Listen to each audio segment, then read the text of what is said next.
Let's get started. Welcome to our webinar, Understanding the Science and Policy of Tree Conservation and Restoration. I'm Karen Forget, and I'm the Executive Director of LR Now. And I'm very excited to say that we have a full house tonight. We maxed out our participation in this webinar at 110 people. So we're really pleased that you've chosen to spend the next 90 minutes with us. And I think you're going to find it to be very interesting. I had the privilege of serving on the forest work group with Dr. McLaughlin and Councilwoman Henley and Frank Fentress. And I think that the information that we have to present to you tonight is very interesting, and you'll be glad that you logged in. Throughout the presentations, please enter your questions in the Q&A. So if you look at the bottom of your screen, on the far right of the little icons, you'll see a Q&A symbol. You click on that, it'll pop up on the right side of your screen, and you can enter questions at any time throughout the 4 presentations. And we have some time set aside at the end to address hopefully all of those questions, or as many as we can get to. So at this time, I'm going to turn the program over to Jim Deppy, our advocacy coordinator, who is going to tell you about the program we have planned for tonight. Good evening. Welcome to our webinar, and thrilled that everybody could take time to join us. Before we start, I would like to acknowledge the ancestral lands that we're giving this presentation from. We have written it out so you can follow along. Before we begin, we acknowledge that we are on the traditional lands of the Algonquian-speaking people of the Powhatan Confederacy of Coastal Virginia, specifically the Chesapeake and Nansemond tribes. They were careful stewards of these lands and waterways for thousands upon thousands of years before the arrival of the Europeans, and they continue to live among us and guide us in the traditions of caring for the land and water. We are hopeful that gatherings such as this will help us to honor them and follow their example of stewardship. So let's start with introductions going around the horn, and beginning with our keynote speaker, Dr. Daniel McLaughlin. Yeah, thanks, Jim. And thanks for having me tonight, and welcome everyone. And thanks for really impressive attendance. So yeah, I've been lucky enough to be working with this group for a couple of years now. And I'm an associate professor in forest resource and environmental conservation at Virginia Tech, and have focused largely on a lot of different aquatic ecosystems, from streams to wetlands, and now, thanks to this very unique and exciting collaboration, urban forest. And so I look forward to sharing some of that work with you very shortly. Over to you, Frank. Good evening, I'm Frank Fentress. I am a landscape architect by profession, and I'm fortunate to be the Park and Landscape Services Administrator for the City of Virginia Beach. I work in the Department of Parks and Recreation. I spent about 10 years in Virginia Beach in the private sector, planting trees and doing designs that involve planting trees.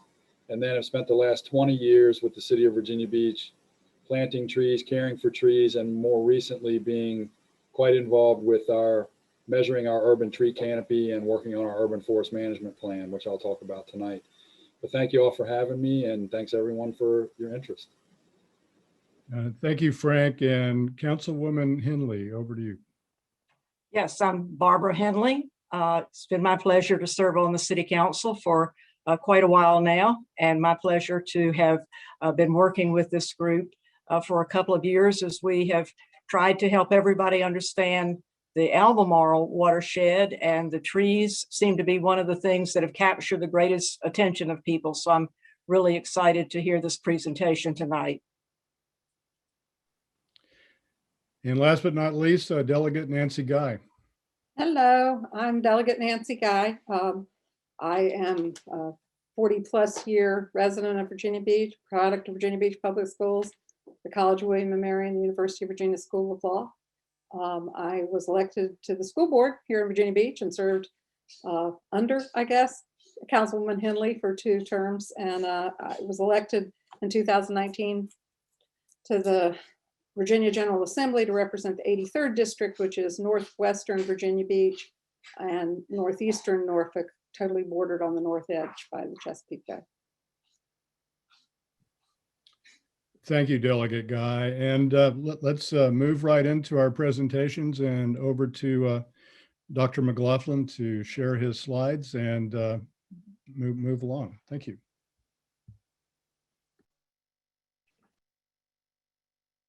All right, thanks again, Jim.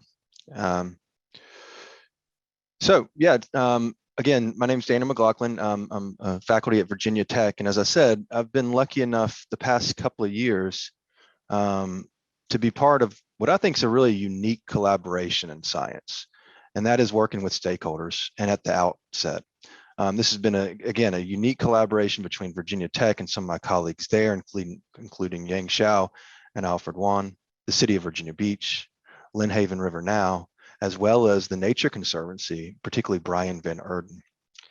And this has been quite exciting, and it really exemplifies what's termed actionable science. And what's meant by that is that instead of doing science and then at the end of it, whatever research project it may be, trying to find people who may be interested in it and who may be able to use it, rather at the beginning, working with stakeholders, identifying the problem at hand to inform the science that can hopefully at the end help be part of the solution to that problem.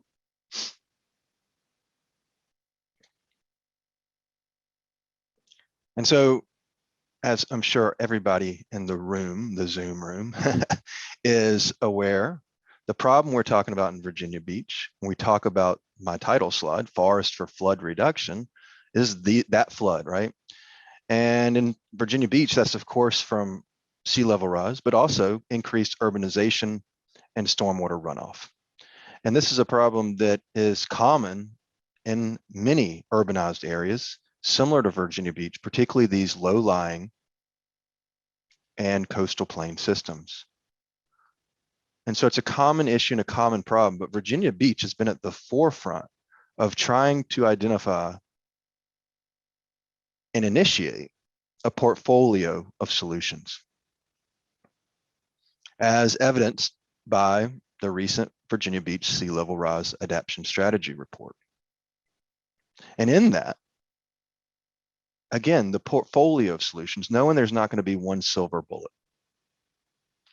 Preparing communities, adapting structures, engineered defenses, but also recognizing the importance of existing and maybe restored green infrastructure, be it salt marshes, oyster reefs for storm surge protection, or more interior systems, such as open space or this forested strip here, in terms of helping as part of a portfolio of solutions. And so, of course, today, per why everybody's here, and the work that we've been doing collectively is our focus on those interior forests. Now, the role of trees in urban areas for stormwater runoff is not a new idea.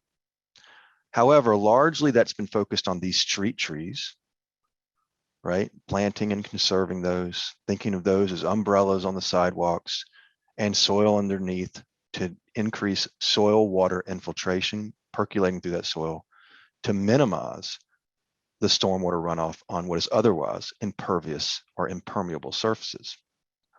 But in Virginia Beach, we don't just have these street trees, we have larger tracts of forest that are embedded in what is otherwise a largely urbanized area and often serves as buffers, particularly in numerous waterways. And indeed, Virginia Beach is lucky enough to have a lot of intact forest, on the order of almost 30% of the landscape area. And about half of that area are unprotected forest.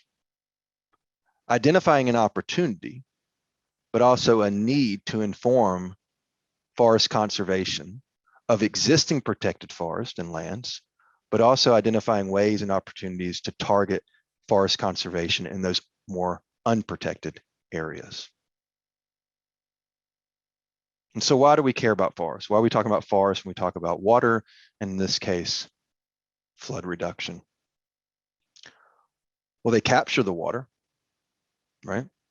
The leaves interception, the soil surface, ponded water, and surface water depressions. They store that water.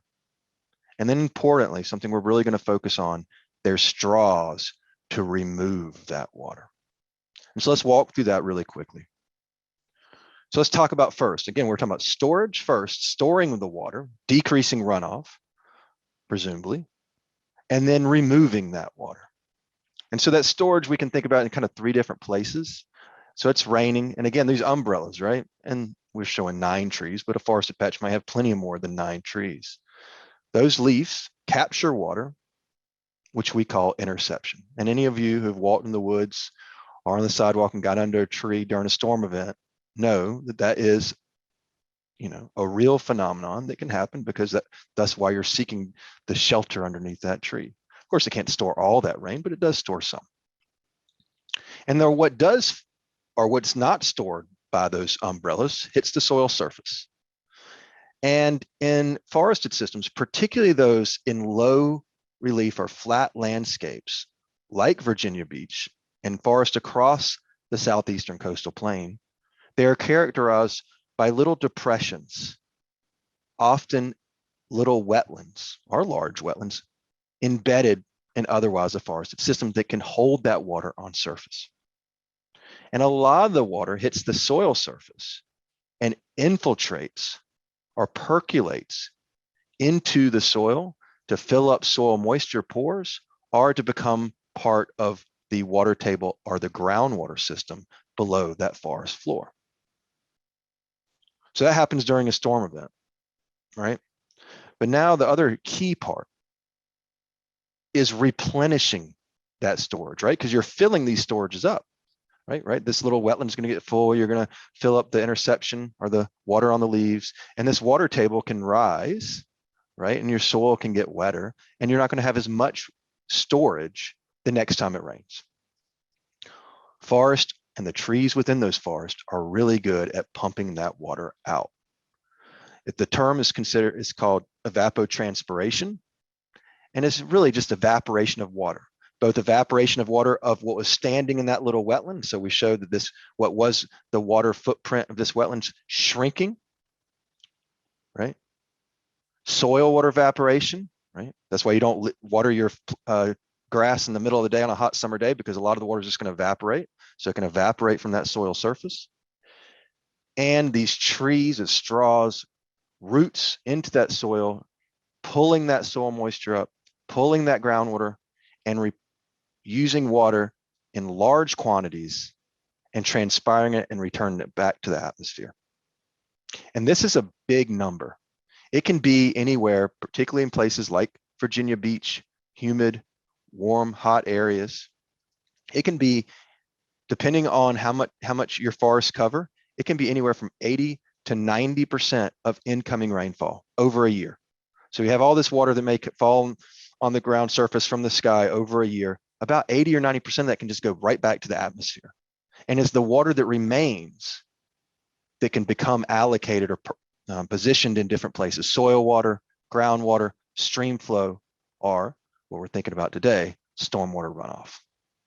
And so it's a key part to replenish, to decrease the flooded area in that wetland so that it can grab more water the next time. Decrease the water level or the groundwater level, decrease the soil moisture, right? To allow that sponge to dry out before the next rain event. And so with that kind of understanding of how forests work with water, we note that they have capacity to store water and remove water. We also note that they're an important element on the landscape, even in urban areas like Virginia Beach, and particularly in Virginia Beach, again, noting that about 30% of the landscape is under that forest cover embedded, which is otherwise largely urban areas where we are concerned with flooding and stormwater runoff. So our objectives in this kind of collective work that's still ongoing. I'll say that we've done number 1 and 2, which I'm going to present today. And I'm going to say we've started number 3, and I'll end there. Okay. And again, number 1 and 2, we've wrapped up. We consider that phase 1 of this work. It's been a report submitted to the city. And I just want to briefly cover some of the things we did there. So the first objective, sorry, let me go back, is quantify the water stored and lost in forests compared to other land uses in Virginia Beach. With that, develop a tool that can be used by stakeholders, by city officials, and by the public to identify certain areas that may be key in these services, these flood reduction services, to target conservation efforts. And number 3, say, what are the next steps to incorporate forest formally as green infrastructure elements into stormwater design and plans? But to do any of those things, we have to be able to quantify these 3 things on the left, because remember, these 3 things are what we're saying results in a flood reduction potential or service of a system. And so we need data to be able to back these boxes up, right? To be able to get to the blue on the right. And so for surface storage, something about topography. Soil water, so that's surface storage, that's that wetland, right? Can hold water during wetting events, may draw down. How much water can that wetland hold before it kind of spills over, right? If you think about it that way. Soil storage, how much can infiltrate in the soil and be stored there? And that's driven by soil type and the soil depth. Evapotranspiration, various different attributes there, but largely these things about land cover, because I've talked about how well or how good forests are at evapotranspiration, right? But in urbanized areas, we've covered that land surface. We've disconnected the land surface from the atmosphere in terms of evapotranspiration. There's no green stuff to do transpiration. There's no much more limited exposed soil for soil water evaporation.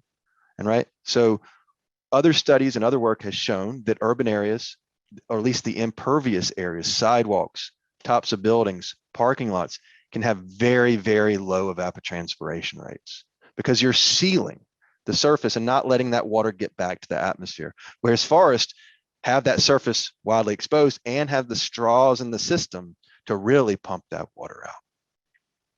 All right, so let's step through each of these really quickly. So surface storage, water pooling up in these wetlands, they're embedded in these forest systems. Well, it's just the shape of the land. If you have a little bowl or a little depression, it can store water on the surface. And so the information we need there is topography, the undulations of the land surface. More and more areas, such as Virginia Beach, have LIDAR, which is simply a plane going around, shooting a bunch of light rays down and measuring the time it takes to get back to that plane. And I mean a bunch of light rays. And they do that over a surface, and essentially you're scanning the land surface topography. And so we gathered those data in earlier work. So we've done a lot of wetland work. We use this topographic data to identify not just where their surface depressions are, but how much water they can hold before that bowl spills. Soil storage, really 2 things here. First, how good is the soil at allowing that water to infiltrate, right? Because clay's is going to pool on the top, sands, right? That water can easily go through. And there's big pore spaces between those particles to store water. So something about soil type. But it's also where the top of that water table is, or that top of that ground surface, or groundwater surface. Because if that groundwater is really close to the land surface, there's just not that much room for water storage anyway. So we need to get both of those kind of bits of data together, and we do. There's existing soil maps, and then we used USGS groundwater wells to create a map of kind of annual depth to water table. where if you have a really shallow water table, it's really close to the surface, that's you going in your backyard and digging down, you hit water really quick. Doesn't matter your soil type. There's just no room for that water to get in the soil, and that surface is going to become saturated in pond water. So it's really these 2 points. And then evapotranspiration is a really cool one that we really focused on, because these other 2 things, data are readily available. And now more and more so are ET data. Now there's on the ground methods to calculate ET rates, but they're quite expensive, and they're only going to give you a little small area, like the size of your lot. Right? So we can't afford to do that over a place like Virginia Beach or any big area.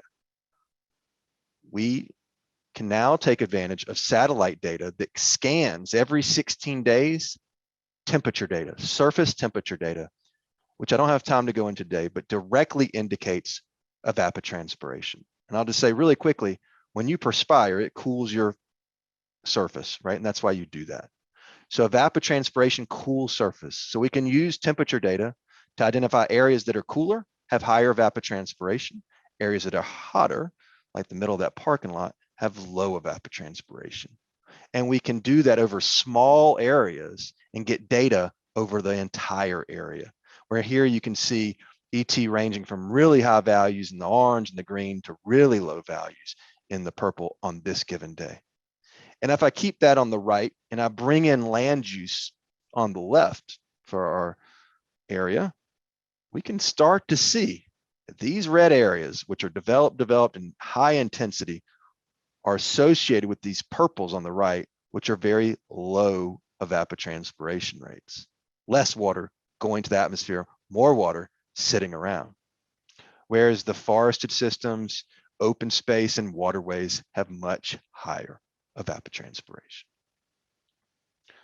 So with these data in hand, we essentially have maps.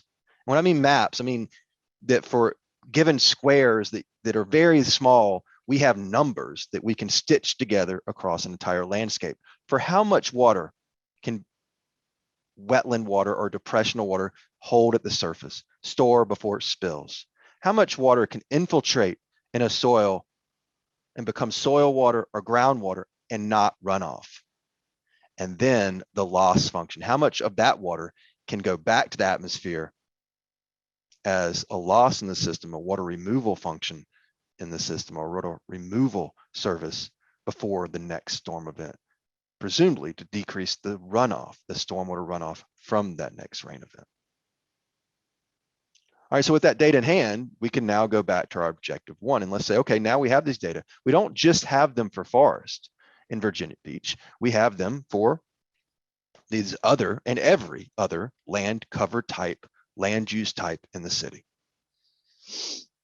And so let's first talk about water storage. Okay, and so don't really worry about the units here or anything. Just say that a higher number means that that land use type can store more water. And I've just shown 4 here. And I'm showing the average across all area that's considered open space. The average is considered all area that's high intensity, right? But there's medium intensity, low intensity in between. So I've shown you the extremes of what we consider urban categories. There's also agriculture, grassland, barren land. Let's just focus on these 2 because this is really the major players in the city. And for forest, we're going to break them out by wetland forest, is characterized that way, and upland forest. And I will say that wetland forest is largely the dominant type of forest in the city. I think about 80 to 90% of the forest type in the city is actually considered, with the classification system that we used, a type of wetland forest. Okay, for soil water storage, you see that both upland forest and wetland forest can grab more water and store more water in the soil than urban, which makes sense. Urban has no soil water storage largely because, or very little, because you've paved that surface. It just can't get into the soil. But also note that our upland forest has bigger numbers than wetland forest because wetlands are those low-lying areas where the water table is close to surface and there's just no room for it to infiltrate into soil. But I will give a shout out to open space that doesn't have that forest on it, and it gets big numbers. These open parks and fields, right? really exposed soils and can act just similar to an upland forest, right? Because this is just about it infiltrating in the soil and storing there. So very similar numbers to upland forest. But I also want to note the huge difference between open space and high intensity as a side note of the value of open space preservation and conservation as well. Depressional water storage, that's this little interbedded depression here. How much can hold there? And a similar story where the upland and wetland forests have higher numbers than the high intensity. And note this number does go up because of stormwater retention ponds and things of that nature. But also note that, somewhat similar urban space compared to the forest, particularly upland forests. And just to make, again, this point, the value of open space is a side note. But where it really shakes out and where the big importance of forests is not, particularly for soil water storage and maybe a bit for depressional water storage, clearly they have higher numbers than these higher intensity urban areas. But where it really, really becomes evident their role is when we look at that loss function, the straws, the pumps in the system. So here's evapotranspiration. Again, urban, open space, those fields and parks, more evapotranspiration than urban, which is almost nothing. Upland forest is above both of those, but wetland forest is almost twice that of upland and open space and almost 3 to 5 times that of urban. That's a huge number. That's 70 inches a year per kind of square of the landscape just removed and returned back to the atmosphere. And as a disproportional role of wetland area or wetland forest. These wetland forests, these maple stands, these cypress stands, they're about 20% of the total area in Virginia Beach, but they're boxing out of their weight class when it comes to water pumping. They're doing 40%. So if we looked at all the water that leaves Virginia Beach back to the atmosphere, 40% of that comes from 20% of the area. If we look at total ET removal, because we can do that, right? I just showed you 4 land uses, but we know because of that satellite image, every 16 days for 10 years, I should have said, we can get at average yearly evapotranspiration number for every scenic unit, every single unit of the landscape, and we can average across or sum across that whole landscape and characterize each sum by their land use type. And if we do that, we can show a simple pie chart. Here's all of the ET that goes out in a year, all that water just returned back to the atmosphere, meaning potentially the degree to which the remainder can become runoff. There's a lot of different categories there. Urban, 23%, but urban's much more in terms of area. Agriculture. Forest, almost half of the water that leaves Virginia Beach is routed through forest and out those trees. But yet they only cover less than 30% of the area. And largely because of those wetland forests, because upland forests are a small component just because of how they're characterized in Virginia Beach, maybe only 5% of the landscape, right? So a lot of this is wetland forest, but the major point is forest as a whole comprise almost half of the water removal of Virginia Beach, but much less in terms of area, a disproportional role. And I'll just say that to emphasize how the city of Virginia Beach is at the forefront is that work specifically on using remote sensing ET data, that satellite ET data, we just published this work in a very well-recognized scientific journal, international journal, Landscape and Urban Planning, and right there in the abstract, talking about how we did this work in the city of Virginia Beach in a novel application of these data to inform urban forest management. And in that work, we did numerous things, but one of which we did was we said, okay, let's take these forested tracts and let's take the ones in this burgundy, I don't even know if that's the right color, that are unprotected.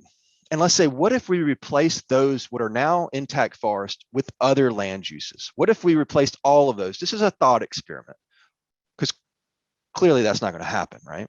But we could do some degree of that. And so what if we took all of the burgundy, half of the forest essentially that are in the city of Virginia Beach, because they're unprotected, and convert it all to open space, we would reduce ET by almost 24% of current forest contribution to that water loss. And as you might expect, as you go to low intensity, medium intensity, high intensity, you are covering that landscape and you're removing that ET role. Now, again, clearly we're not going to do that, but this identifies the role and emphasizes the role of forest conservation in the city and in other places. And the next step is saying, okay, well, now can we provide a tool that can be used to say, okay, within one corner, one particular location where decisions are being made today or tomorrow about forest conservation, land acquisition, or even forest restoration, can we identify those tracks that play an outsized role in terms of storage and ET, or evapotranspiration?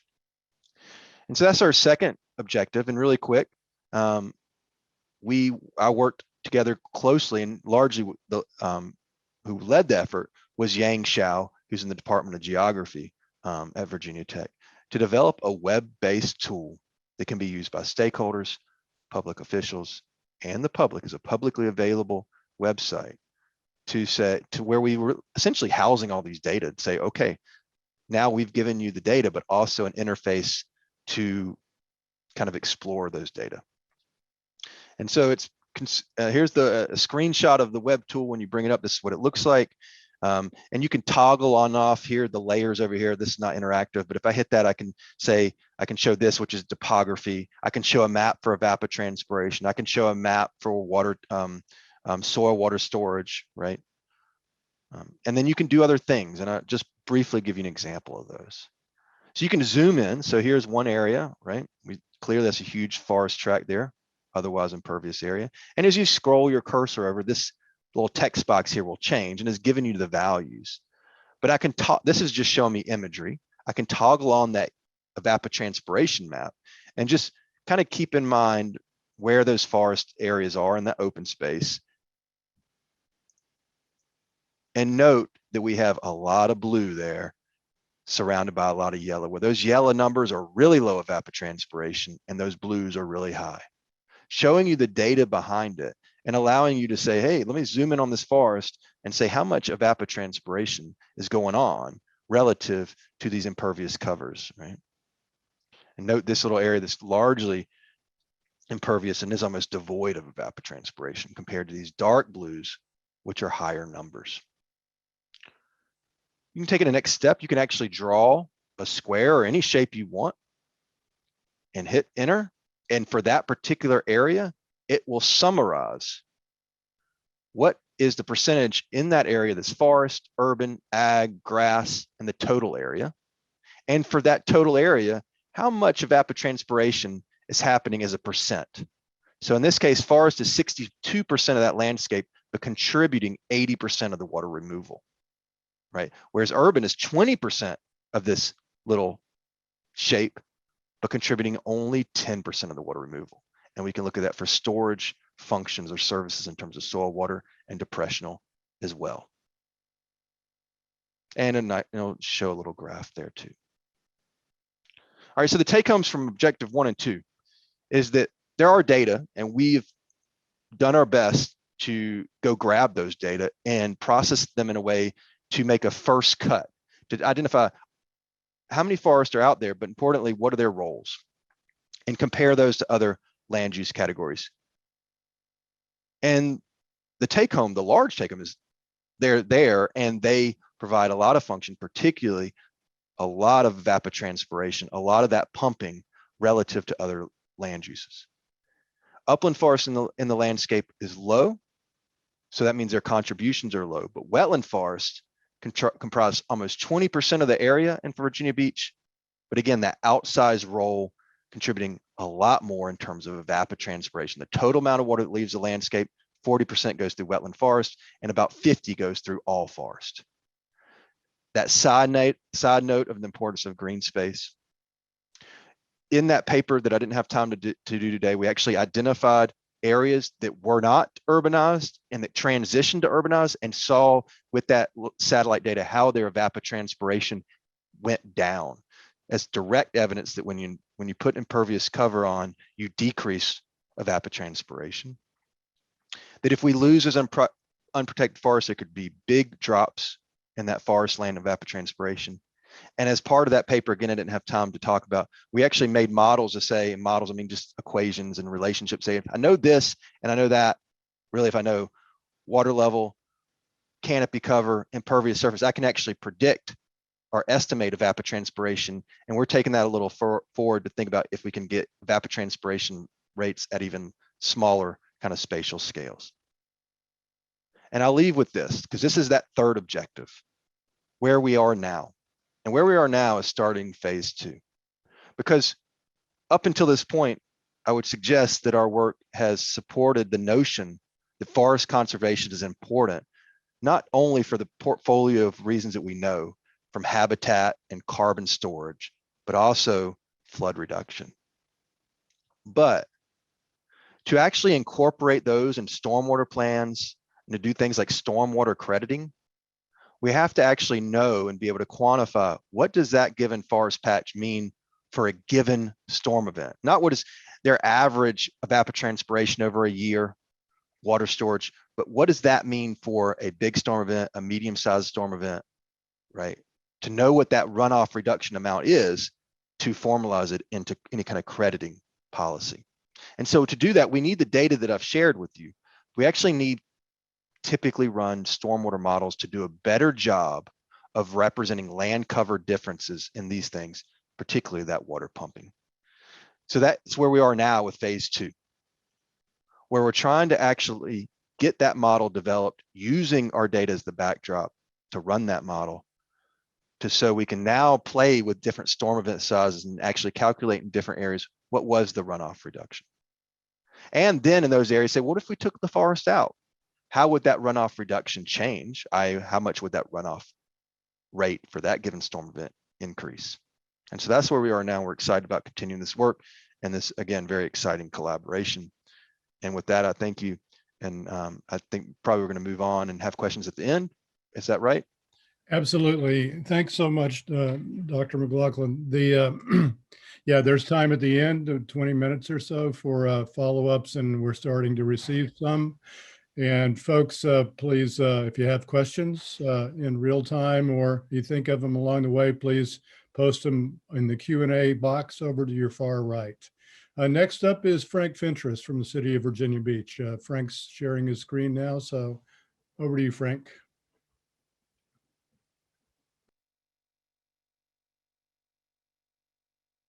Give me a thumbs up if you can see that presentation.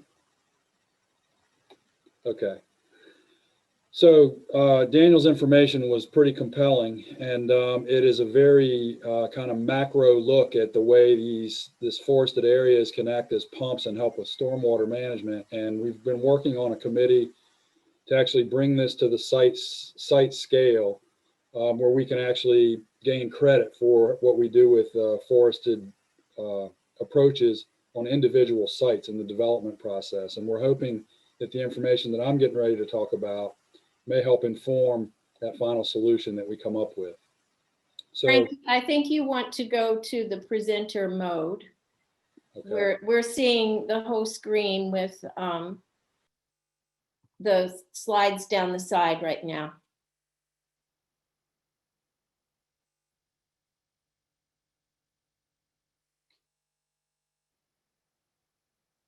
Does somebody else have better directions for him?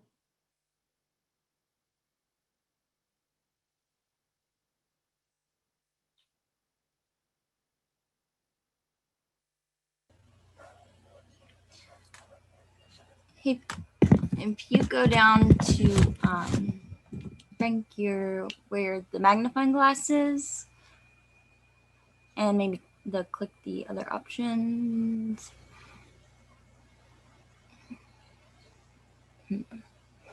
Displays. There you go. Perfect. Thank you.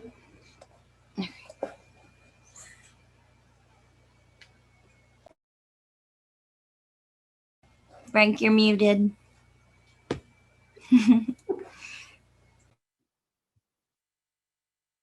All right. Can you hear me now? There we go. Okay, thanks for your patience. So I want to talk about a little bit more micro scale and some of the data that we've collected in the city of Virginia Beach since around 2008, and just tell you a little bit about our tree canopy analysis process. And before I start, I'll just tell you a little bit about what tree canopy is. So basically, it's the layer of leaves that cover the ground from above, and it's what the raindrop would hit first. So it's important to note that tree canopy, and we've had this discussion many times with developers, can be over roofs, it can be over parking lots, it can be over other paved surfaces, turf areas. So tree canopy and development are not mutually exclusive. You can have both. And actually the best developments probably have quite a bit of tree canopy. But what we measure is, if you're looking at this directly from above by one of those planes that Daniel talked about, the tree canopy is what you would see from the air. And when we do the tree canopy analysis, we've been working with the University of Vermont. We've done this 3 times, and they take the LiDAR data, and Daniel showed a great slide where it showed the plane flying over at probably 30,000 feet, shooting these beams down. And the picture in the lower left-hand corner is what that LiDAR data looks like in 3D. So it picks up heights of objects on the ground and the ground form itself. As a matter of fact, there's a diagonal line that shows up on that slide that probably is a utility line, telephone wires running through this neighborhood. In the upper right of the images, there's an infrared image, and that is used in combination with this LiDAR data. If it's red, it usually shows that it's alive. It's giving off a heat signature, and that's what they use to generally determine where trees are in the city's landscape. And of course, we provide multiple data layers in addition to that to show where buildings are, roads, and things like that. What we end up with when the University of Vermont gets finished running all their analysis is a land cover image that can be used for breaking the city down into further analyzable little geographic areas. We could do individual lots, we could do all of the schools, we could do all of the parks, we do watersheds. So this is extremely valuable to us as we're looking at places where we've gained and lost canopy. And this image shows you the different land covers that the image will show us. For example, this is a golf course, I believe, and you can see some of the tan areas in the golf course are the sand traps, so they're bare earth. And then there's turf areas, trees, roofs, all showing up in the image.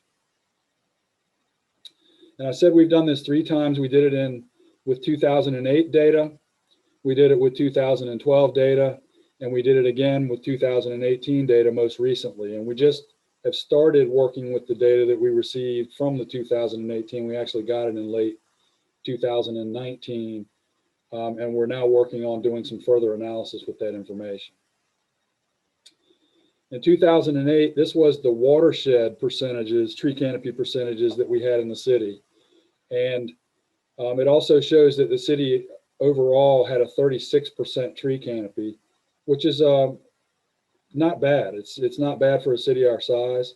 And I think anyone who drives through Virginia Beach realizes what a verdant city it is. It's got a really healthy forest feel to it, and that's part of what makes it so unique, what makes Virginia Beach so nice. And you can see that the Lynnhaven River watershed was around 38%, the way it was measured in 2008. 2012, we started working on an urban forest management plan, and I want to give a shout out to Barbara Duke. I saw she was in the list of attendees.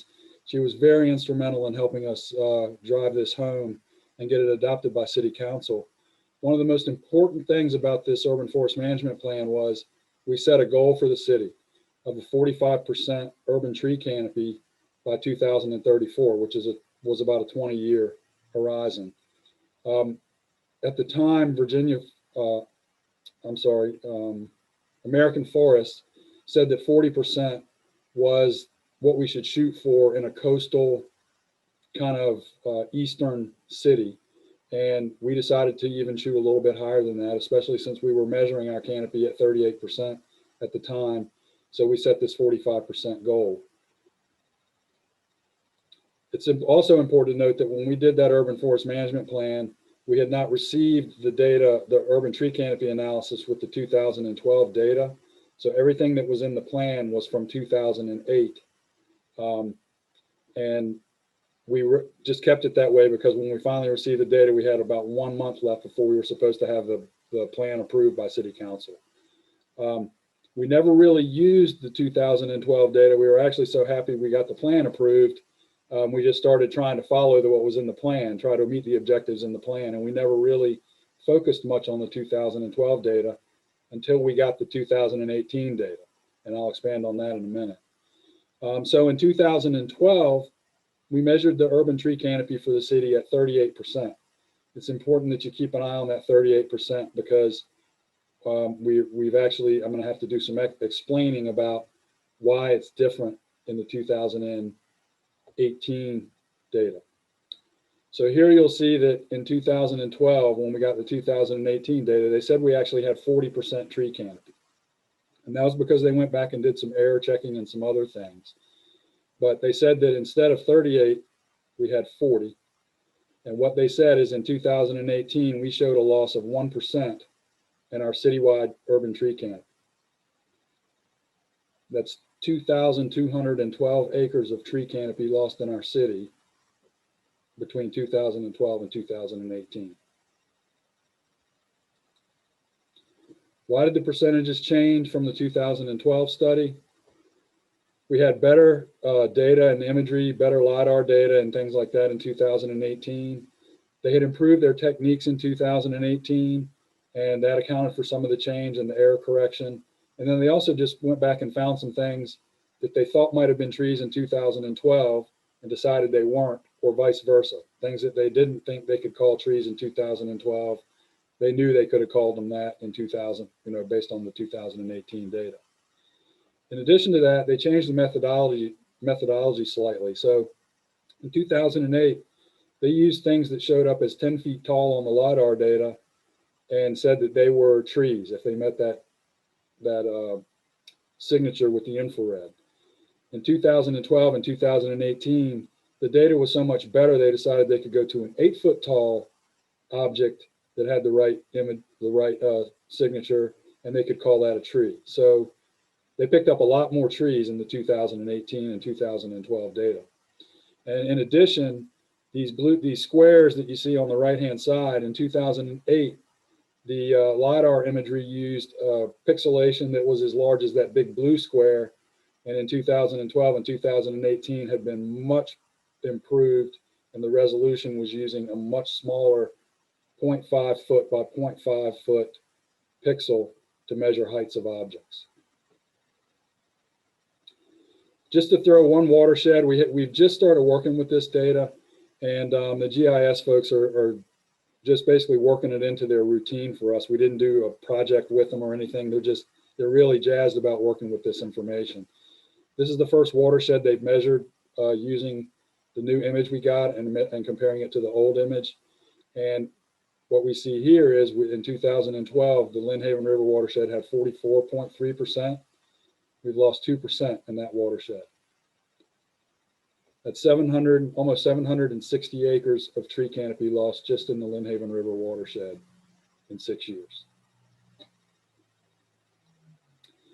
This image, when I was watching Dr. McLaughlin's presentation, and he showed the images with the evapotranspiration and the density of land use, it almost mirrors this image right here. And this shows in the orange areas where we had the most significant losses of tree canopy over the 6 years between 2012 and 2018. And we also had growth in areas in the southern part of the city, which some of you will be happy to hear. Although we did show some areas in that southern part of the city where there was some absolute loss of tree canopy as well. So this is going to show, this is a LiDAR image overlaid with the areas of loss that we can map now. And what it shows is a picture in 2012 of one of our neighborhoods in Virginia Beach. And I'm just going to prepare you that the areas that are shown in orange on this image are going to show as flat with, you can see the raised areas in there now. That's the LiDAR information showing the trees. And when I change the slide, you'll see that those orange areas no longer have trees. It's the case that much of this tree canopy loss has occurred in our neighborhoods and in our richest neighborhoods in our city. So residential land use in our city has the more tree canopy than any other land use. And this graph just shows the different land uses and where most of the tree canopy lies. And the marsh that Daniel mentioned, of course, has a lot of that tree canopy, although we're concerned a little bit about that marsh and that marshy forest, because as sea level rises, that may be one of the areas where we see some loss in tree canopy. So it's important that we have a lot there, but it's also important that we start building on the leeward side or the landward side of that marsh to ensure that we still have forest when some of that disappears. And the agricultural lands, some of those are actually forest tracts that are forested for logging, where the renewable resources is kept whole over time. This graph has got a lot going on, so focus on the left side first. And what you'll see is that forested areas made quite a bit of gain in tree canopy. So areas that had large areas that were already largely forested showed some gain in tree canopy. And larger trees and larger forests can gain, if they gain 5% tree canopy, it can be a huge change in the amount for the city compared to individual trees. But residential land on the left side has the highest absolute percentage. More than 2% of the residential tree canopy was lost over the 6-year period. And then on the right, it shows the acreage. So those lines are showing the acreage of trees that were lost. And in the neighborhoods, we lost more acres of trees than all the other land uses combined. And here's just an example. It's just coincidental, but I was driving back from the convention center last week going through Princess Anne Plaza, which is one of our most flood-prone neighborhoods, and saw, unfortunately, I didn't get a picture of the logs laying beside this oak tree, but the logs were about 4.5 feet in diameter, and this oak tree was removed in the neighborhoods. And anecdotally, I can tell you that I've seen this over and over and over the last 10 years, that more and more trees are being removed for tired of raking leaves, dropping twigs on my car, afraid it might fall on my house during a storm, whether they've ever had issues with it or not. And it's really becoming a challenge that we're going to have to address. So the takeaways are tree canopy is declining in our city. 2,200 acres is nothing to scoff at. 1% tree canopy in our city. If we planted 80,000 trees today and and they were all individually planted and gave them about 15 years to put some size on, that's about 1% tree canopy. Very, very challenging to do it by planting new trees. So it's important that we preserve that current tree canopy that we have. It's a lot less expensive in the long run to do that. And we've already got the trees on the land. It's takes care of a lot of that initial establishment and things like that. And the residents are certainly going to be the key to the solution. We really need to try and help them learn to revere the trees that they have in their neighborhoods and preserve them and talk to each other about how important they are and plant trees to replace them if they have to be removed.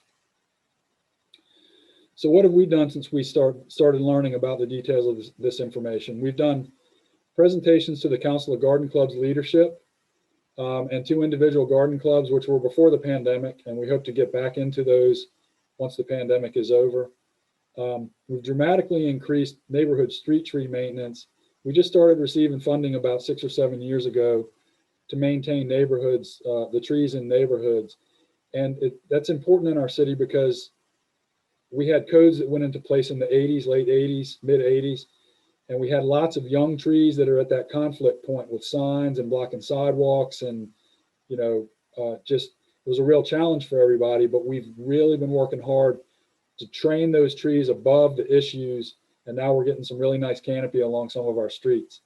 We've dramatically increased tree planting, and we worked with our Infotech GIS folks on a tool to map newly planted trees, which not only helps us. We planted 1,200 trees this fall and over the winter. And we mapped every one of those because we have to go back and make sure they're still alive in the spring and take care of the warranty. The logistics is really a challenge. So this mapping tool is wonderful. We're also working on a Parks and Rec video about proper tree planting that we're hoping to have ready for Earth Day. We've moved to a lot of virtual events because of the pandemic, and we hope to have that ready for Earth Day. And we're also working on a Parks and Rec tree festival for fall of 2021. We've been doing for 40 years, we've been doing Arbor Day in the spring, and we would like to start a new tree festival in the fall with tree giveaways. It's a better time to plant trees than our spring Arbor Day event. And we hope it will become an annual event, and we'll just generally be revering our trees during that event. And what can residents do to help us is to plant more trees on residential lots, revere the trees on our residential lots, and educate about that, how important they are. Plant the right trees in the right places so they can remain for years, and also learn about the importance of species diversity and the use of native species when we're planting our trees. And that is all I have for my presentation. Thank you. Thank you, Frank. That was outstanding.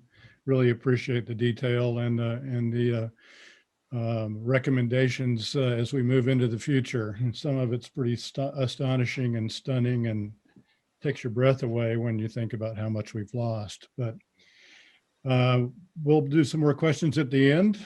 But let's now move on to Councilwoman Henley. Over to you, Mrs. Henley.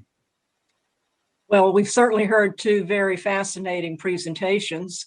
And I think that what Frank just told us about the city and the pretty long history we've had as far as being concerned about trees and being a tree city and all that we have done is very fascinating and something for us to be proud of. But how did we get to this point of having the idea of forest being a part of our flood prevention program? That has a good story too. It was 3 or 4 years ago when we started really looking at the Albemarle watershed and bringing together people who were doing research in that area, that we had a forum in April of 2018 and had a lot of different speakers about every topic that we could think of. And one of those speakers was Brian Van Erden of the Nature Conservancy, who particularly is involved in trees with the Nature Conservancy. And his data just really captured the idea of a lot of people that, you know, hey, we do have a lot of forests in this city and the interests that we have for them. But he had his data show us just what percentage we have of forest in the city and how many of those forest lands are protected, how many are unprotected, and what is the role, or is there a role for forests in flood protection and flood prevention? And so this is sort of what led us along the path that we got to meet Dr. McLaughlin, because we recognized that we couldn't just have this feel-good idea that trees are bound to be good.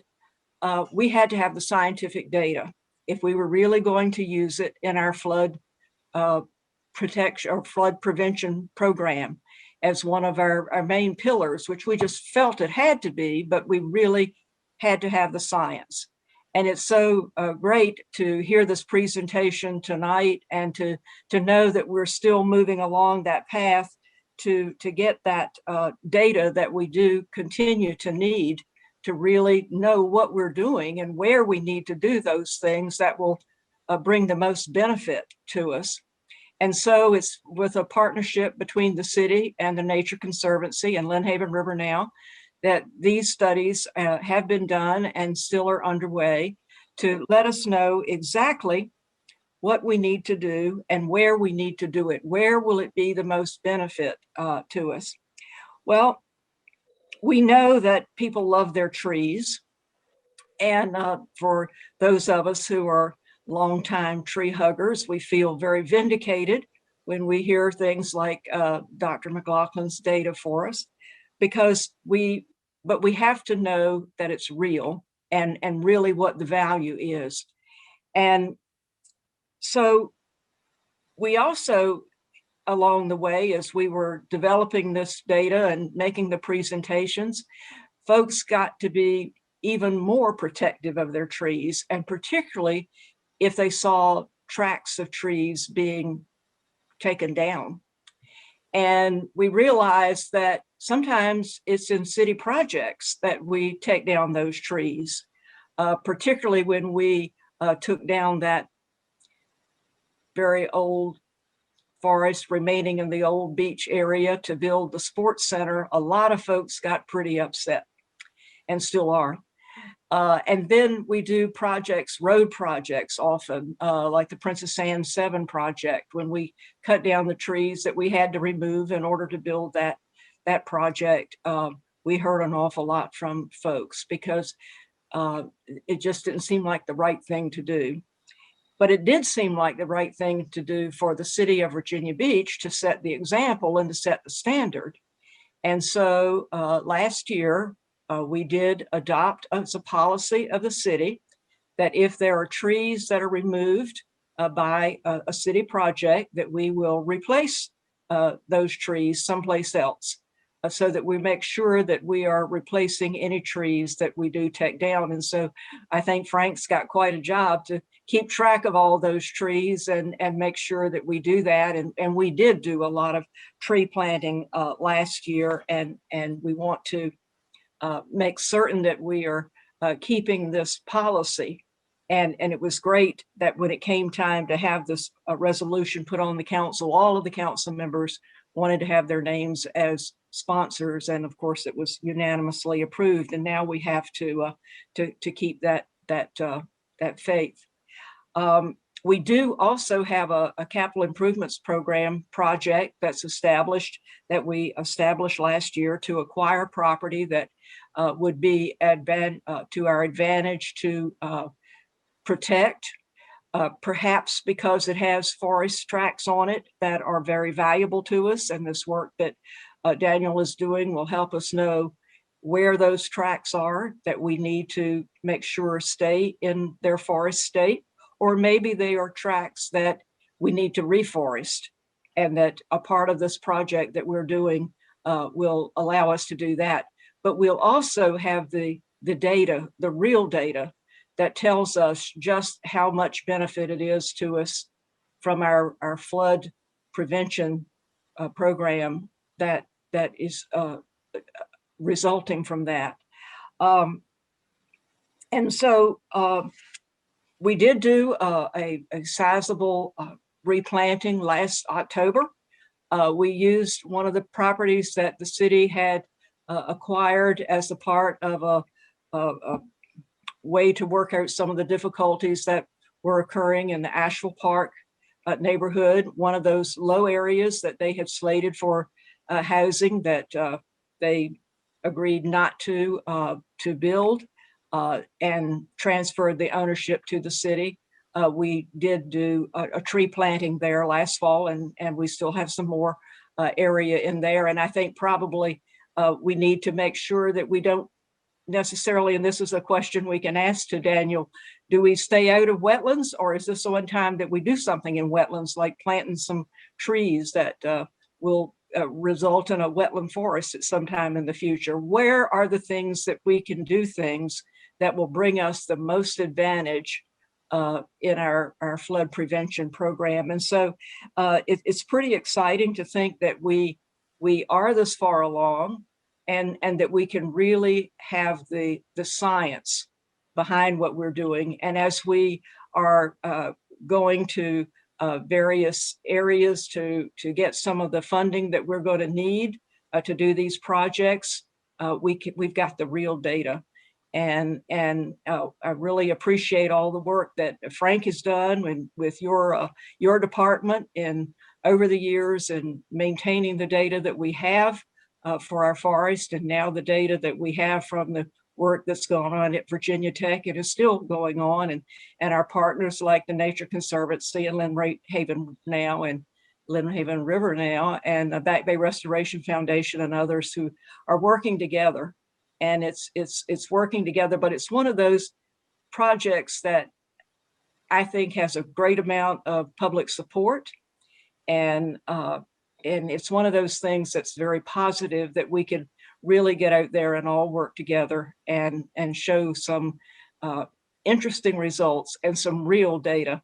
And all of these things that we have learned, I really appreciate, such as knowing that big word evapotranspiration that we can throw around now, and the data that we have, I think is going a long way to help us as we move forward with our Sea Level Rise program and that pillar of natural mitigation that is real, and we've got the data to show it. And thank you all so much. Thank you, Councilwoman Henley. It's great to hear your voice, and it's great to know that you and others are paying such close attention to this issue, which is so important to us.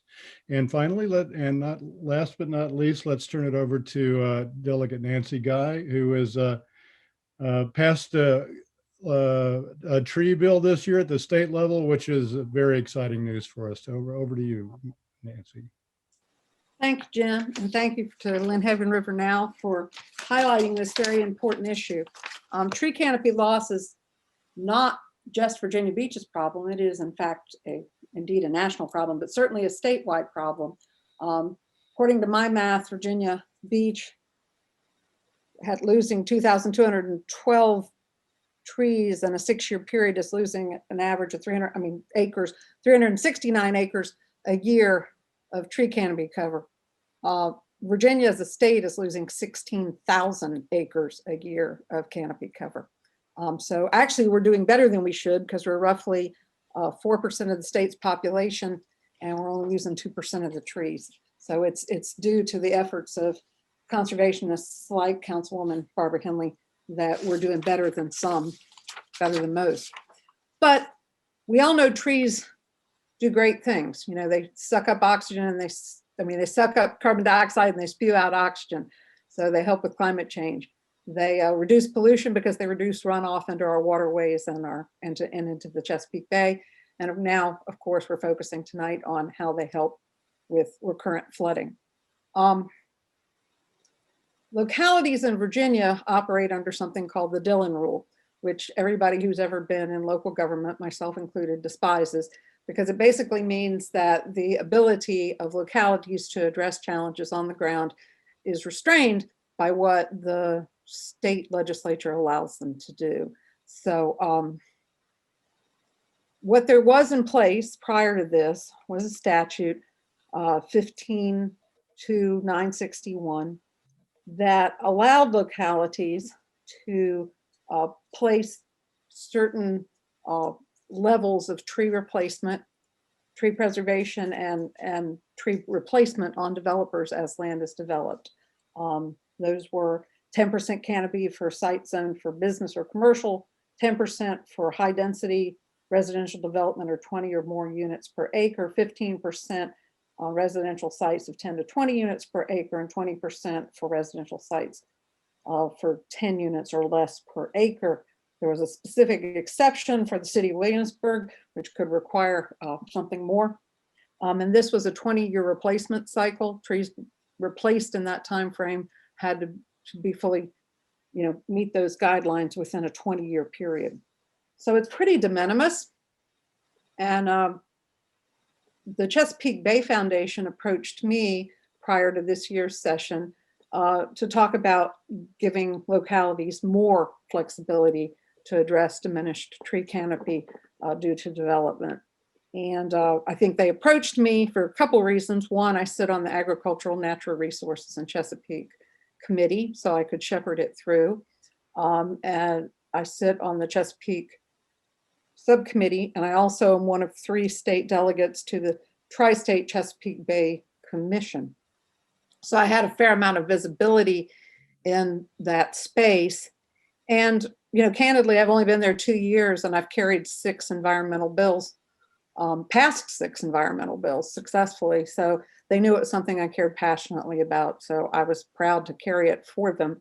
And what this bill would have done, it is House Bill 2042, is amend this statute to add a Section J that would allow a local replacement or planting ordinance pursuant to this section to exceed these minimal requirements in 4 specified areas, given 4 specified conditions. One was to generate pollution reduction credits or other best management practices in compliance with the locality's stormwater system permit, what's called the MS4 from the Department of Water Quality, the DEQ, Department of Environmental Quality. And that has to do with runoff. Secondly, in any development to address recurrent flooding, which is what we're talking about now.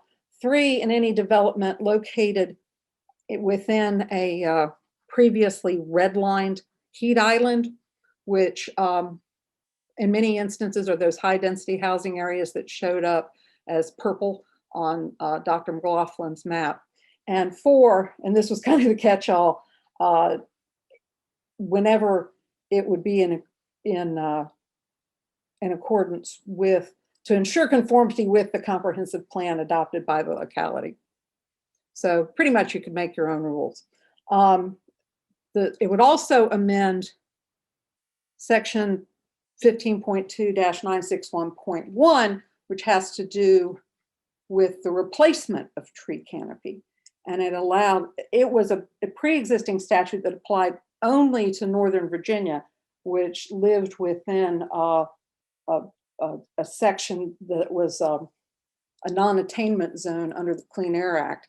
And this would expand that authority to everywhere to require certain levels of tree replacement and also to allow cities to create tree banks. So that's what my original bill did. Now, the cognate to my bill was a Senate bill carried by Senator David Marston, and in the sausage making of legislation, the bill ran into some resistance. Of course, all the environmental groups were in full support of it.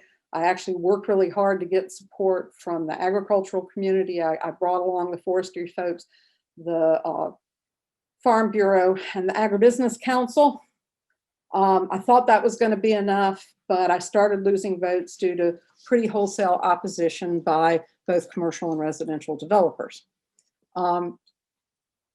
Their big argument was they don't want local option. They don't want local authority because it creates a, quote, patchwork of ordinances across the state. And my answer to them was, I think a patchwork is fine. You know, one size fits all isn't necessarily a good thing. And a patchwork quilt is just as warm as a blanket.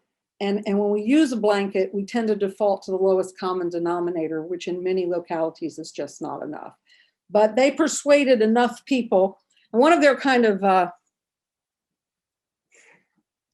sort of underhanded techniques was to raise the issue of solar farms and the impact of tree canopy requirements in rural areas as they impacted use of land for solar farms, which obviously have to remove trees.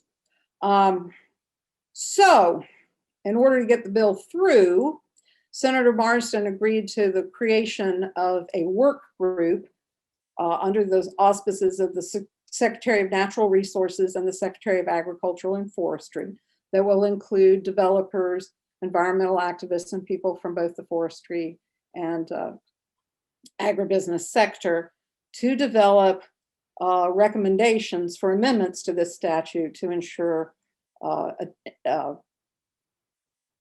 replacement and retention of tree canopy, because everybody recognizes that 16,000 acres a year in loss is not sustainable. Because of that, this work group will meet and will have to provide information to the chairs of the House Agriculture Committee, which is Delegate Kim Plum, the longest serving member of the House of Delegates, and the Senate Agriculture Committee, which is Senator Chap Peterson. That's kind of interesting to me because this bill never came through either of those committees. This bill actually went through cities, counties, and towns because it was a local option bill. And I sit on that too, which is chaired by Kay Corey and Senator Linwood Lewis, who is local. So I thought it was interesting that they didn't have it coming back to the people who had actually originally heard it. But either way, I sit on both committees, and I'm going to see the report, which has to be developed and delivered by October 1st of 2021. So we will have plenty of time heading into the next session to tweak our amendments and kick our reenactment clause into place. Why did they do this? Couple reasons. One, because they don't want to patchwork. Developers don't want to do the work to have to present in front of every planning commission and city council or board of commissioners what their plans are and have to comply with different things. To which candidly my answer was tough darts, but it wasn't the answer everybody gave them. I am told that having made this concession for this year, that the votes will be forthcoming in the Senate, which is where I ran into trouble. We all know the senators are going to be back. Chap Peterson assures me that this bill will get through next year. Now, the key is hanging on to the majority in the House to make sure that we have 51 votes in the House. We're all up for election this fall. That may happen. I certainly hope it happens. I think the developers are in part hoping that they can kick the can down the road and the majority won't be preserved. And, the bill will not be reenacted and therefore they won't have to comply. In speaking to what Frank Fentress says you can do, one of the things you can do is pay attention to legislation like this, advocate on its behalf. Certainly Karen Forget was there fighting for this bill.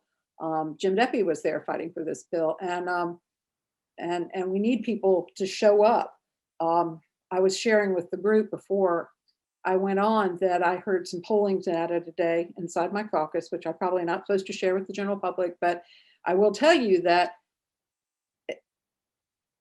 environmental concerns and climate change ranked 8th out of 10 issues polled for people's concern. And that really upset me a lot because it sure doesn't rank 8th to me. And I suspect it doesn't rank 8th to any of the people on this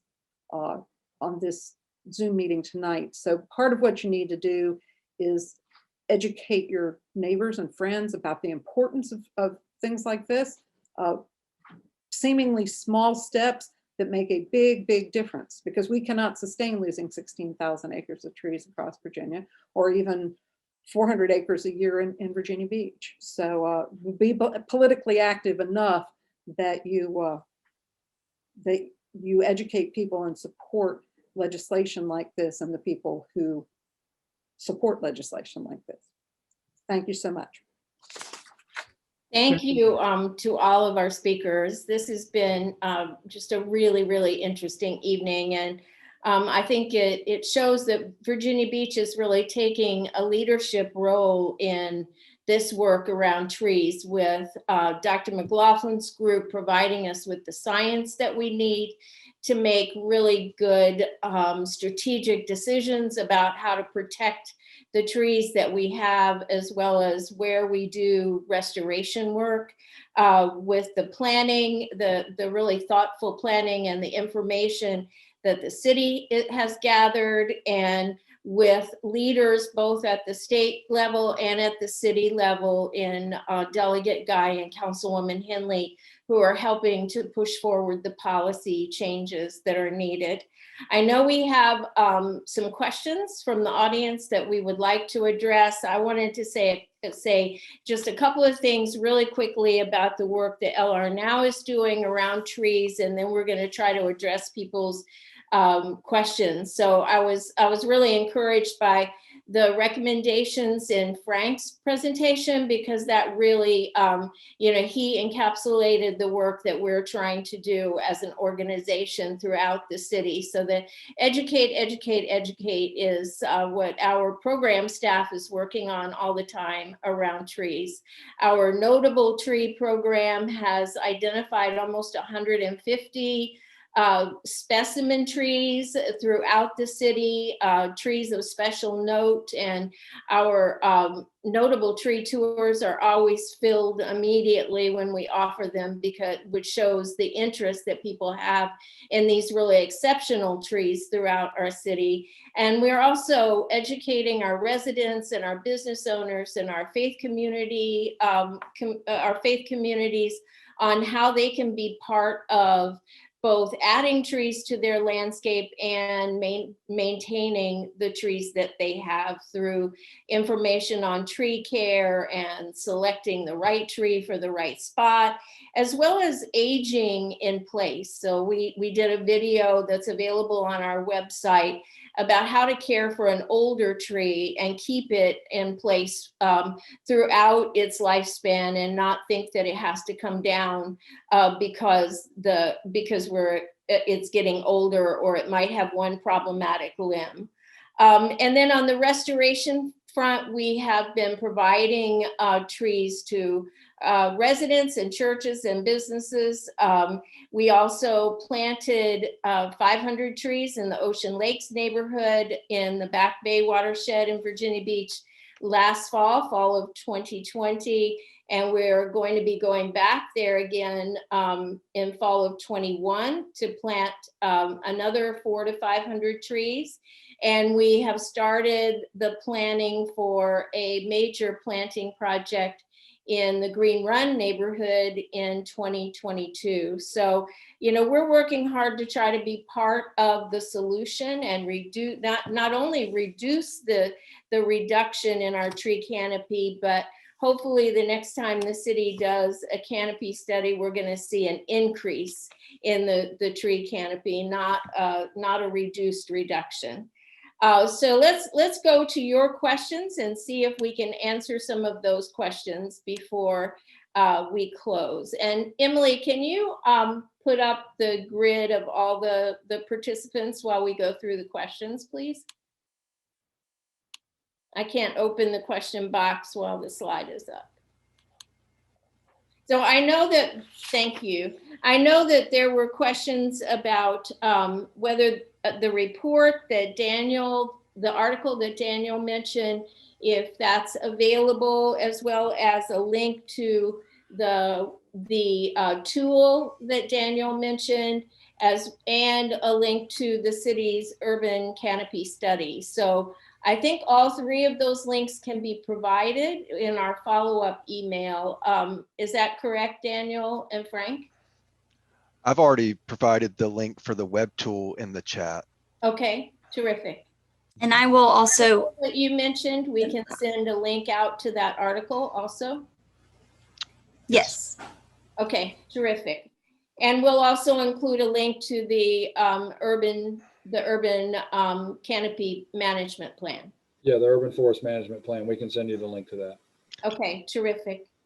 All right, so going to some of the questions, Tanya had a question about the southern pine beetle and knowing that they're present at the state park and assuming they're present throughout the whole area, given that checkered beetles and woodpeckers are good predators of the southern pine beetle. What does the city do to ensure that they have habitat and to educate property owners about the importance of dead trees to provide habitat for the organisms that naturally feed on the southern pine beetle? So I think that's to you, Frank. Yeah, unfortunately, we don't do a whole lot of education on taking care of dead trees, but I will tell you that we have hundreds, if not thousands of acres of forest that's city owned, as well as owned by private organizations and state parks that do very little to take care of the trees that are inside the forested areas. What we tend to get called for are the things that are on the interface between the forested areas and people's yards and homes and streets and things like that. So the only large widespread damage that we've seen in recent years from pine beetles was near Sandbridge for trees that were stressed pretty bad, probably from saltwater intrusion and high tides along Sandbridge Road, right as you came into Sandbridge near the water tower. and they were limited just to that area because the other trees were healthy and the beetles never made it any farther. We cut all those trees down and left them in the woods, much to the residents' chagrin. I mean, they didn't like the way it looked, but we knew it would grow back and we knew it was the right thing to do. So we do leave anything that we take down in the woods, we leave in the woods. Very good. Thank you. There's a second question that I think is yours, Frank. It says, has the city assessed using land, using land development permitting information, what percentage of tree loss in residential areas is from redevelopment as compared to existing homes cutting trees down? So I was thinking about this, and we've talked about it in our division quite a bit. We're closely involved with a lot of residential redevelopment, and the challenging thing that we see in the maps is the loss of the trees is homogeneous across all of the suburban areas in the northern part of the city. The redevelopment is not homogeneous across all of the suburban areas in the northern part of the city. So while there is probably some measurable damage that has been done to trees through redevelopment, it's not the loss leader. The loss leader is just trees coming down in neighborhoods.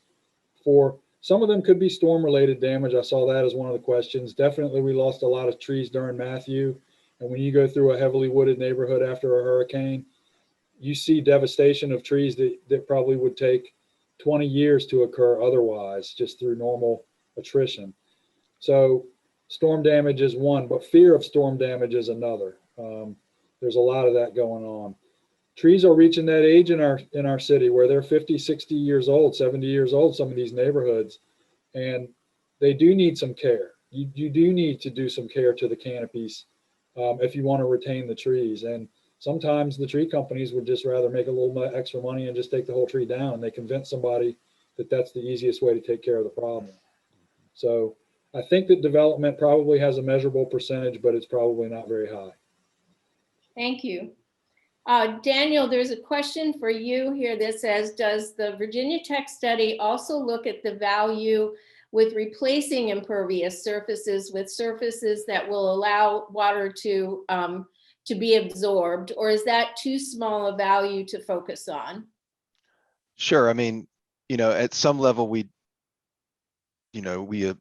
ask that question a bit, but in terms of natural covers, right? Like just the comparison of soil water storage between open space, right, and those urbanized areas, I think that directly indicates the value and the role of natural soil occurrence versus impervious surface. Now, we did not look at otherwise engineered permeable surfaces, in terms of permeable pavements and parking lots. No, we did not do that.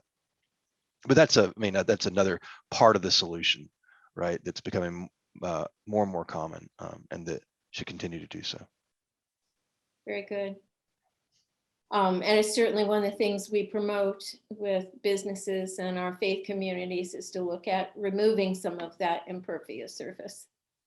And also for you, Daniel, is there a cost to the city for the analysis done by Dr. McLaughlin's team, wondering how to obtain similar data analysis for my city? So this is someone who does not live in Virginia Beach, who's wondering how they can get this work done for their city. Well, I'd be happy to talk to that individual and think about ways that we could make that happen or facilitate. I mean, yes, there's a cost, right, in terms of supporting in the phase one, supporting the personnel to do the work. It wasn't an easy lift to do the work. Matter of fact, it supported a Ph.D. student for some time to do the work, and who's now got a position and graduated. And the new work is going to support a full-time researcher who's going to wake up every day and think about Virginia Beach and stormwater modeling.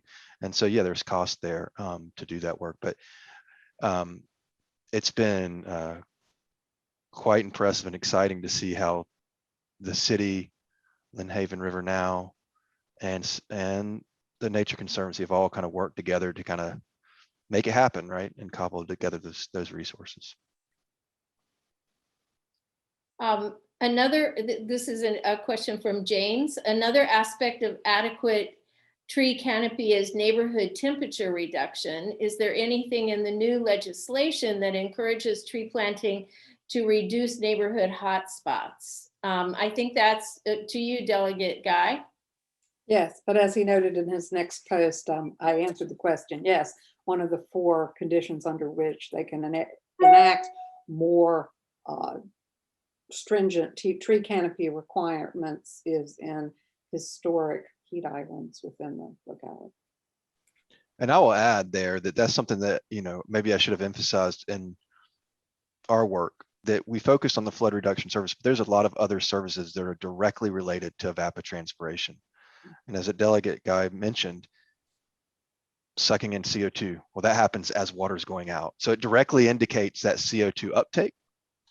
And it also directly indicates cooling, right? I think a lot of times people think of microclimate or climate or cooling, you know, for these urban heat islands is the shade, which clearly there's shade, right, that happens from trees. But it's also that evapotranspiration. Again, that's you perspiring and cooling your surface, right?